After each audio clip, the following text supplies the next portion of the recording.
जय हिंद सभी को। स्वागत है आप सबका यूपीएससी हिंदी में।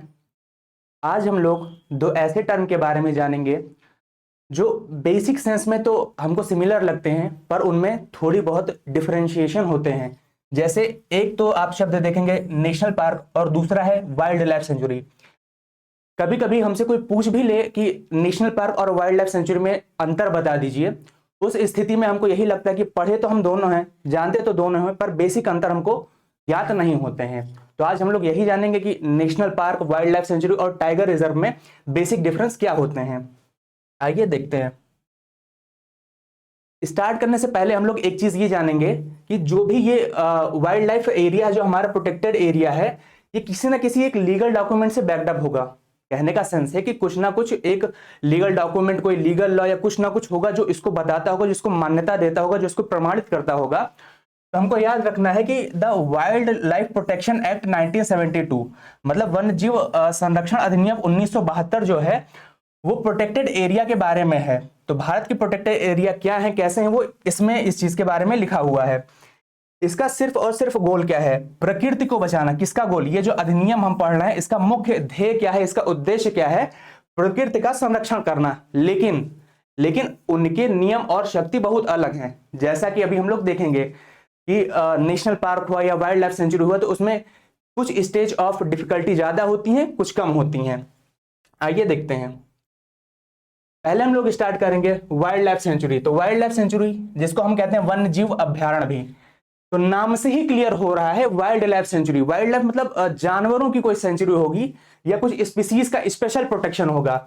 तो इसमें हम देखेंगे फोकस एरिया, मतलब कहां पे इनका मुख्य उद्देश्य क्या है? तो protect a specific animal and bird species, मतलब कुछ स्पेसिफिक एनिमल या बर्ड स्पीसीज को यहाँ पे प्रोटेक्ट किया जाता होगा। पूरे इकोसिस्टम की बात यहाँ नहीं कही जा रही है। यहाँ पर किसकी बात कही जा रही है? पर्टिकुलर स्पीसीज की बात हो रही है, इसीलिए हम इसको वाइल्ड लाइफ सेंचुरी बोल रहे हैं। जैसे हम एग्जाम्पल के तौर पर देख सकते हैं कि एशियाटिक लायंस इन गिर और इंडियन राइनोसेरस इन काजीरंगा। तो इसको हम देख सकते हैं कि जैसे काजीरंगा में स्पेसिफिकली किसका प्रोटेक्शन दिया गया है? इंडियन राइनोसेरस का दिया गया है। ठीक उसी प्रकार जैसे गिर में एशियाटिक लायंस का दिया गया है। तो ये क्या बताता है? ये स्पेशल फोकस बताता है कि जो वाइल्ड लाइफ सेंचुरीज हैं, ये इनका ध्येय क्या है, इनका उद्देश्य क्या है। अब यहां पर आपको दिख रहा होगा कुछ ट्रैफिक लाइट जैसा, और इसमें एक पीली बत्ती जली दिख रही होगी। देखिए ट्रैफिक लाइट, इसमें पीली बत्ती जल रही, बाकी दो बत्तियां गायब हैं। इसका सेंस क्या हुआ? पीली बत्ती की ये जो एरिया है, जो वाइल्ड लाइफ सेंचुरी है, इसमें कुछ चीजें प्रोहिबिटेड होंगी, कुछ चीजें इजिली रेगुलेट होंगी। आइए देखते हैं क्या चीज है। जैसे स्थानीय लोगों को सीमित अधिकार होता है यहाँ पर, वे अपने मवेशी चरा सकते हैं, सूखी लकड़ियां इकट्ठा करते हैं, बशर्ते क्या चीज ध्यान देना कि वन्य जीवों का नुकसान ना हो। ये नहीं कि हम लकड़ी इकट्ठा करने जा रहे हैं और कुछ जीव को आहत कर दे, कोई नुकसान पहुंचा दें। तो हमारा बेसिक गोल अपनी जिजीविका चलाना होगा, जो यहाँ के लोग होंगे, अपनी अर्थात जो यहाँ के लोग होंगे, ना कि इनका हम कहें कि इनका सींग काट लिए, इनको नुकसान पहुंचा दिए। तो ऐसा कोई कार्य यहाँ नहीं होगा। किस क्षेत्र में? वाइल्ड लाइफ सेंचुरीज में। अब हम बात करते हैं अथॉरिटीज की। ये कौन डिक्लेयर करता है? जैसे कुछ ना कुछ बताया जाता होगा, जैसे बचपन में हम लोगों का नाम कुछ रखा गया हो कि हमारा नाम ये फलाने है, हमारा नाम ये है, तो किसी एक पर्टिकुलर व्यक्ति ने या दो तीन लोगों ने मिलके ये नामकरण किया होगा। ठीक उसी प्रकार कौन सा एरिया आपके वाइल्ड लाइफ सेंचुरी में आएगा, कौन सा एरिया हमारे नेशनल पार्क में आएगा, कौन सा एरिया को क्या बोला जाएगा, इसको भी कोई ना कोई बताता होगा। तो वो अथॉरिटी की जो बताती है वाइल्ड लाइफ सेंचुरी कौन होती है, वो कौन होती है? स्टेट गवर्नमेंट होती है। हमको याद रखना कि प्राइमरी बॉडी जो ये बताए कि वाइल्ड लाइफ सेंचुरी अर्थात वन्य जीव अभ्यारण्य क्या है, मतलब कौन कौन इसके अंतर्गत है, जो एरिया को नोटिफाई कर रहे हैं, कौन है? प्राइमरी। तो हमको याद रखना है स्टेट गवर्नमेंट। कुछ सर्टेन जगह पर सेंट्रल गवर्नमेंट के पास भी ये अथॉरिटीज होती हैं। वो कुछ डिस्प्यूटेड लैंड होते हैं स्टेट और स्टेट के बीच में, या नॉर्मल स्टेट का कोई ऐसा लैंड है, तो कुछ एक बहुत सर्टेन वहां पर सेंट्रल के पास कुछ अथॉरिटीज होती है। बेसिक प्राइमरी की अगर जो हम बात करें तो स्टेट गवर्नमेंट के पास ही अथॉरिटी होती है नोटिफाई करने को। क्या नोटिफाई करना? वाइल्ड लाइफ सेंचुरी को। आप अगर स्लाइड को ध्यान से देख रहे होंगे तो आपको एक चीज और दिख रहा होगा यहाँ पे, कैटेगरी 4। अब ये कैटेगरी क्या लिखी हुई है? ये आयुसीएन की कैटेगरी लिखी हुई है। आयुसीएन भी कैटेगरी देते ना, कैटेगरी A1, फिर कैटेगरी 2, कैटेगरी 3, कैटेगरी 4। तो आयुसीएन के कैटेगरी 4 में हम लोगों का ये वाइल्ड लाइफ सेंचुरी वन्य जीव अभ्यारण्य का जो नियम कानून है ये किसके साथ सिमिलर है? कैटेगरी 4 IUCN की कैटेगरी 4 के साथ सिमिलर है, तो हम इसको कैटेगरी 4 में पढ़ते हैं, किसको? वन्य जीव अभ्यारण्य को। इसके बाद इसका चेंज बदलाव मतलब इसको हम अपग्रेड कर सकते हैं। कोई भी वाइल्ड लाइफ सेंचुरी है, कोई भी वन्य जीव अभ्यारण्य है, उसको हम अपग्रेडेशन दे सकते हैं। अपग्रेड करने का अर्थ कि हम उसको नेशनल पार्क बना देंगे। अब आपके मन में होगा कि नेशनल पार्क बनाने से अपग्रेडेशन कैसे होगा, तो आइए हम लोग देखते हैं नेशनल पार्क के बारे में, फिर स्वतः ही हम समझ जाएंगे कि वाइल्ड लाइफ सेंचुरी को नेशनल पार्क बनाना अपग्रेडेशन कैसे होता है। नेशनल पार्क, जिसको हम राष्ट्रीय उद्यान भी कहते हैं, इसका फोकस क्या होता है? इससे पहले जो हम लोगों ने फोकस एरिया देखा था, वाइल्ड लाइफ सेंचुरी में जो हम लोगों ने फोकस एरिया देखा था, वहां पे हमने स्पेसिफिक एनिमल और बर्ड, ये देखिए स्पेसिफिक एनिमल और बर्ड स्पीसीज की बात कर रहे हैं। यहां पर एक टर्म है स्पेसिफिक, पर अब जब हम नेशनल पार्क की बात करेंगे वहां पर हम क्या देखेंगे? Entire biological community. हम इंटायर की बात कर रहे हैं यहां पर स्पेसिफिसिटी नहीं, यहां पे पूरी इंटायर कम्युनिटी की बात हो रही है और इकोसिस्टम की बात, जिसके अंतर्गत प्लांट, एनिमल और लैंडस्केप सारा कुछ आ जाता है, तो ये होता है नेशनल पार्क। अब यहां पर फिर से आपको ट्रैफिक लाइट दिख रही होगी, अब इसमें आपको लाल बत्ती दिख रही होगी। लाल बत्ती का सेंस यहां पर क्या है? स्ट्रिक्टली प्रोहिबिटेड है एरिया, मतलब इसमें कई सारी चीजों की सख्त मनाही है। नो ह्यूमन एक्टिविटी, किसी भी मानवीय गतिविधि को यहां पे रोका गया। यहां पर कोई ग्रेजिंग नहीं हो सकती, यहां पर कोई प्राइवेट लैंड राइट वगैरह नहीं हो सकता। जैसे अभी हम लोगों ने वाइल्ड लाइफ सेंचुरी में कुछ चीजों को ईज आउट देखा था कि लोग अपने मवेशियों को चरा सकते हैं, सूखी लकड़ियां इकट्ठा कर लेते हैं, पर यहां पर देखिए साफ साफ लिखा हुआ है नो ह्यूमन एक्टिविटी, कोई भी मानवीय गतिविधि यहां पर नहीं होगी। कहां पर नहीं होगी? नेशनल पार्क्स में नहीं होगी।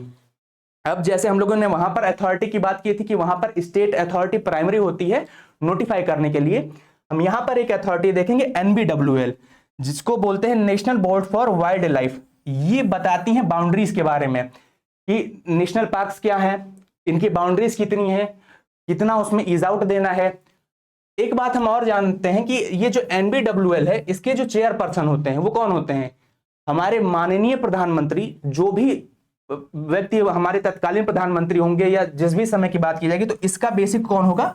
हमारे प्रधानमंत्री NBWL के एक्स ऑफिशियो चेयरपर्सन होते हैं। इस चीज को हम ध्यान देंगे। अब अगर जो इसके चेंज की बात की जाए तो इसमें कोई डाउनग्रेडेशन नहीं है, इसको डाउनग्रेड नहीं किया जा सकता। कहने का तात्पर्य क्या है कि जैसे हम लोगों ने वाइल्ड लाइफ सेंचुरीज को पढ़ा था कि उनको अपग्रेड करके नेशनल पार्क बना रहे थे, अब आपको समझ में अपग्रेडेशन से क्या मतलब है? अपग्रेडेशन से मतलब है कि इनको एरिया को और स्पेसिफिक कर दिया गया और प्रोहिबिट कर दिया गया, इनका दायरा बढ़ा दिया गया। जो जानवरों तक के सीमित था, कुछ स्पेसिफिक बर्ड तक के सीमित था, उसको बढ़ा के पूरे इकोसिस्टम को कर दिया गया, तो अपग्रेडेशन ही तो हुआ। तो ये था, हम लोगों ने पढ़ा था वाइल्ड लाइफ सेंचुरी जो अभ्यारण्य था उसका अपग्रेडेशन है ये। इसका डाउनग्रेडेशन नहीं हो सकता, इसको हम डाउनग्रेड नहीं कर सकते। ये नहीं कि कोई नेशनल पार्क है अब इसको वाइल्ड लाइफ सेंचुरी बना दे, नहीं, ऐसी व्यवस्था नहीं है हमारे पास।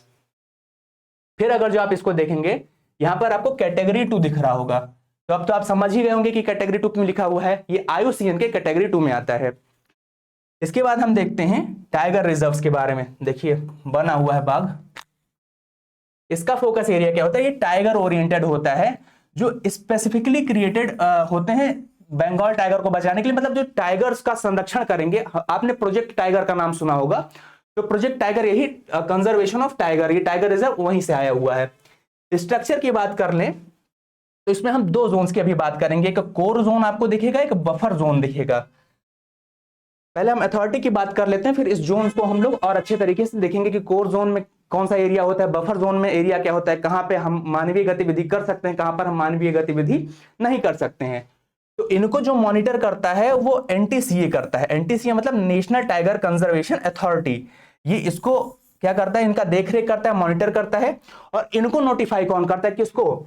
टाइगर रिजर्व्स को नोटिफाई कौन करता है? ये बाघ अभ्यारण्य को नोटिफाई कौन करता है? इनको भी स्टेट गवर्नमेंट नोटिफाई करते हैं। किसके बेसिस पे? NTCA के रिकमेंडेशन के बेसिस पे। तो इसमें हम लोगों को बेसिक क्या याद रखना कि इनकी देखभाल कौन करेगा, इनका मॉनिटरिंग कौन करेगा? NTCA करेगा। NTCA इनकी मॉनिटरिंग बॉडी है, पर इनको कौन बताएगा, इनको नोटिफाई कौन करेगा? स्टेट गवर्नमेंट करेगा NTCA की रिकमेंडेशन पर। अब आइए हम इनके जोन्स की बात कर लेते हैं जो अभी हम लोगों ने देखा था। देखिए आपको यहाँ पे 2 जोन दिख रहे होंगे, एक लाल रंग में और एक आपको हरे रंग में दिख रहा होगा। इधर आपको ताला लगा दिख रहा होगा। ताला लगा मतलब क्या है कि ये रिस्ट्रिक्टेड एरिया है, कोर जोन है। और ये बफर जोन, इसमें आप कैमरा बना हुआ है, घर बने हुए हैं, पेड़ हैं। बेसिकली हम लोग सफारीज पर जाते हैं, टाइगर सफारी पर जाते हैं, तो हम किस एरिया में रहते हैं? हम टाइगर देखने जाते हैं तो हम इस एरिया में रहते हैं। जैसे अक्सर होता है ना कि आप सफारी पर जाइए, आपका किस्मत बहुत अच्छा तो आपको टाइगर्स देखने को मिलेंगे, अन्यथा आप ऐसे जंगल घूम के चले आइए। फिर आपको लगता है कि नहीं टाइगर तो खत्म है, नहीं वो टाइगर खत्म नहीं है, ये बफर जोन में ही हम घूम रहे हैं, हमको यहां पर जाना अलाउड ही नहीं है। तो टाइगर बेसिकली कोर जोन में रहता है, हाँ वो बाहर आया इस बफर जोन में तो फिर वो हमको दिखता है। तो ये हम याद रखेंगे, हम जब सफारी करने जाते हैं, टाइगर सफारी, टाइगर को देखने, तो हम उसके घर में नहीं जाते, हम बाहर के रास्ते पे घूम रहे होते हैं, घर से उसके दर्शन हो गए तो अच्छी बात है। कोर एरिया क्या होता है? जिसको हम क्रिटिकल टाइगर हैबिटेट भी कहते हैं। बेसिकली किस बेसिस पे कोर एरिया बताया जाता है? तो ये काउंटिंग ऑफ ब्रीडिंग फीमेल्स मतलब ये फिगर्स की बात की जाएगी कि जितनी ब्रीडिंग फीमेल होंगी उनके काउंटिंग पे उस एरिया को नोटिफाई किया जाएगा, और भी कुछ मापक होते हैं जिसको देख के फिर ये किसी एरिया को कोर एरिया डिक्लेयर किया जाता है। पर बेसिक इसमें याद रखेंगे कि काउंटिंग ऑफ ब्रीडिंग फीमेल्स के बेसिस पे कोर एरिया बताया जाता है। इसमें क्या है, इसको नेशनल पार्क की तरह रिस्ट्रिक्शन दिया जाता है। किसको? कोर जोन को। किसके कोर जोन को? टाइगर रिजर्व के कोर जोन को। तो हम लोगों ने अभी पढ़ रखा था कि नेशनल पार्क में हमारे पास क्या क्या रिस्ट्रिक्शंस हैं, तो वो रिस्ट्रिक्शंस यहां पर भी अप्लाई होंगे, मतलब इनको सेम वही दर्जा दिया जाएगा जो एक नेशनल पार्क को है। पूरे रिजर्व की बात नहीं की जाएगी, कोर जोन की बात की जाएगी। हमको ये याद रखना है कि नेशनल पार्क का दर्जा कोर जोन, ठीक, पूरे की बात यहां पर नहीं होगी। अब बफर एरिया की बात करेंगे, देखिए इसमें लिखा भी हुआ है, eco tourism, forestry limited, local human activities permitted and sustained by coexistence. मतलब यहां पर कुछ एक्टिविटीज जो बफर एरिया है उसमें एक्टिविटीज अलाउड है, कोर जोन में वो एक्टिविटीज नहीं अलाउड है, क्योंकि इनको किसके समान दर्जा देके रखा गया है? नेशनल पार्क के समान यहां पर दर्जा देके रखा गया है। अब आइए कुछ और चीज देखते हैं। ये एक टेबुलर फॉर्म में कंपैरिजन है, जनरल कंपैरिजन। तो हम उद्देश्य देख लेते हैं किसका? वाइल्ड लाइफ सेंचुरी का। ये हम लोग देख चुके हैं कि यहाँ पर स्पीसीज स्पेसिफिक होता है, और नेशनल पार्क जो राष्ट्रीय उद्यान होता है ये क्या होता है? इंटायर इकोसिस्टम, पूरे पारिस्थितिकी तंत्र के लिए होता है। दूसरी चीज, हम लोगों ने अगर जो मानवीय गतिविधि की बात की थी, तो जो अभ्यारण्य थे इनमें हमें सीमित अनुमति मिल रखी थी। वो सीमित अनुमति क्या हम लोगों ने देख रखा है, पर ये स्ट्रिक्टली प्रोहिबिटेड था, यहाँ पर सख्त मनाही थी। कहां पर? राष्ट्रीय उद्यानों में। इसके बाद हमने आईयूसीएन की कैटेगरी देखी थी कि ये कैटेगरी 4 में आते हैं अभ्यारण्य, और जो हमारा राष्ट्रीय उद्यान है ये कैटेगरी 2 में आता है। किसके? आईयूसीएन के। और साथ ही साथ हम लोगों ने डाउनग्रेडिंग के बारे में भी देखा था कि जो अभ्यारण्य है इसको तो हम नेशनल पार्क बना सकते हैं, राष्ट्रीय उद्यान बना सकते हैं, पर राष्ट्रीय उद्यान को हम घटाकर, मतलब इनको डाउनग्रेड करके सेंचुरी नहीं बना सकते। इस चीज को हम लोग देख रखे हैं। कुछ और चीजें यहां पर हम लोग देखेंगे। जैसे हम देखते हैं कि टोटल वाइल्ड लाइफ सेंचुरीज अपने पास कितनी है, तो अभी तक के हमारे पास 573 वाइल्ड लाइफ सेंचुरीज हैं, वन्यजीव अभ्यारण्य हैं। हमारे पास अभी लगभग 107 नेशनल पार्क हैं, जिसमें से 107वां जो रिसेंट का है तो वो सिमलीपाल नेशनल पार्क अभी रिसेंट का नेशनल पार्क है, और लगभग 44,403 स्क्वायर किलोमीटर एरिया इसके अंतर्गत आता है। किसके? नेशनल पार्क के अंतर्गत आता है। टाइगर रिजर्व्स की अगर जो हम बात करें तो हम देखते हैं कि कुल मिला के 58 टाइगर रिजर्व हैं अभी भारत में। और अगर जो टाइगरों की जनसंख्या की बात करें तो जैसे हमारा सेंसस होता है ठीक उसी प्रकार टाइगर का सेंसस होता है, और लायन का भी सेंसस होता है, और भी जानवर हैं उनका भी सेंसस होता है, मतलब उनकी भी गणना की जाती है। हाँ, तो यहां पर आप एक चीज कमेंट करके बताइएगा कि जो टाइगर का सेंसस है वो कितने वर्ष पर किया जाता है। जैसे हमारे यहाँ जो हम मानव सेंसस है, जो पॉपुलेशन सेंसस होता है, ये 10 साल पे करने का मतलब एक प्रक्रिया थी, ट्रेडिशन था। इनका टाइगर्स का जो सेंसस है ये कितने साल पर किया जा रहा है, इसको आप कमेंट करके बताइएगा। और ये भी साथ में बताइएगा कि जो लायन का सेंसस है और टाइगर का सेंसस, दोनों का ईयर सेम होता है कि दोनों मतलब दायरे ज्यादा या कम होते हैं, इसको आप कमेंट करके जरूर बताइएगा। तो जो लास्ट सेंसस हुआ था 2022 में किसका? टाइगर का, उसके अनुसार 3682 टाइगर रिजर्व है, मतलब टाइगर्स हैं, सॉरी टाइगर रिजर्व नहीं है, टाइगर रिजर्व तो 58 है, 3682 टाइगर्स हैं, इनकी संख्या इतनी है। किसके अनुसार? जो अभी लास्ट सेंसस टाइगर सेंसस हुआ था 2022 में। तो यहां तक की उम्मीद है कि आप लोगों को कुछ बेसिक डिफरेंस क्लियर होगा national park, wild life sanctuary और टाइगर रिजर्व के बारे में। इसके आगे आपको कुछ और चीजें होंगी तो आप कमेंट करके बताइएगा, उस डाउट को हम लोग क्लियर करने की कोशिश करेंगे। कुछ और टॉपिक जिन पे आपको वीडियो चाहिए आप जरूर कमेंट कीजिएगा। तब तक के जय हिंद सभी को।